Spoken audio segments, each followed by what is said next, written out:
രാഹുൽ മാങ്കൂട്ടത്തിൽ എംഎൽഎക്കെതിരായ പരാതിയിൽ അന്വേഷണ സംഘം അതിജീവിതയുടെ മൊഴിയെടുക്കുന്നു. തിരുവനന്തപുരം റൂറൽ എസ്പിക്കാണ് അന്വേഷണ ചുമതല.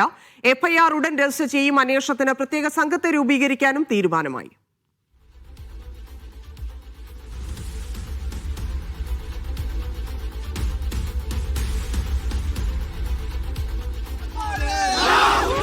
സിജോ വി ജോൺ ചേരുന്നുണ്ട്. സിജോ, ഇപ്പോഴും മൊഴിയെടുക്കൽ തുടരുകയാണോ? അന്വേഷണം ഏതു തരത്തിലായിരിക്കുമെന്നാണ് മനസ്സിലാക്കുന്നത്? എന്തൊക്കെ തീരുമാനങ്ങളാണ് അന്വേഷണ സംഘം എടുത്തിരിക്കുന്നത്? തിരുവനന്തപുരം റൂറൽ എസ്പിയുടെ നേതൃത്വത്തിലാണ് ഇപ്പോൾ മൊഴിയെടുക്കുന്നത്.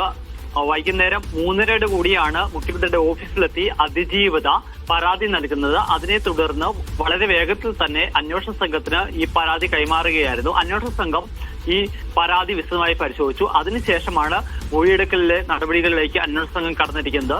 ഇത് വളരെ പ്രധാനപ്പെട്ട ഒരു കാര്യമാണ്. കാരണം ഇപ്പോൾ ലഭിച്ചിരിക്കുന്ന പരാതി, അതിനുശേഷം ഇപ്പോൾ എടുക്കുന്ന മൊഴി, ആ രണ്ട് കാര്യങ്ങളുടെ അടിസ്ഥാനത്തിലായിരിക്കും ഏതെല്ലാം വകുപ്പുകൾ പ്രകാരമായിരിക്കും രാഹുൽ മാങ്കൂട്ടത്തിനെതിരെ കേസെടുക്കുന്ന കാര്യത്തിൽ തീരുമാനമെടുക്കുക.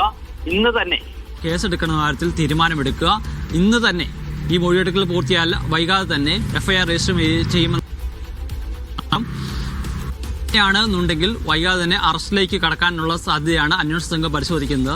അപ്പോൾ രാഹുൽ മാങ്കൂട്ടത്തിലെ നീക്കം മുൻകൂർ ജാമ്യാപേക്ഷയുമായിട്ട് നീങ്ങാനുള്ള തീരുമാനമാണ്. ഹൈക്കോടതിയെ സമീപിക്കാൻ വേണ്ടിയിട്ട് തീരുമാനിച്ചിട്ടുണ്ട്. അല്പസമയം മുമ്പ് മീഡിയ വണ്ണോട് തന്നെ രാഹുൽ മാങ്കൂട്ടത്തിലെ അഭിഭാഷകൻ സംസാരിക്കുകയും ചെയ്തിരുന്നു. ഇപ്പോൾ പുറത്തു വന്നിരിക്കുന്ന ഈ ഓഡിയോയുടെയൊക്കെ അതിന്റെ സാധ്യതയെ സംബന്ധിച്ച് ചില ചോദ്യങ്ങളാണ് അഭിഭാഷകൻ ഉന്നയിക്കുകയും ചെയ്തിരിക്കുന്നത്. ആ ഒരു സാഹചര്യത്തിൽ കൂടിയാണ് ഇപ്പോൾ അന്വേഷണ സംഘം വളരെ വേഗത്തിൽ തന്നെ തുടർ നടപടികളുമായി മുന്നോട്ട് പോകാൻ തീരുമാനിച്ചിരിക്കുന്നത്.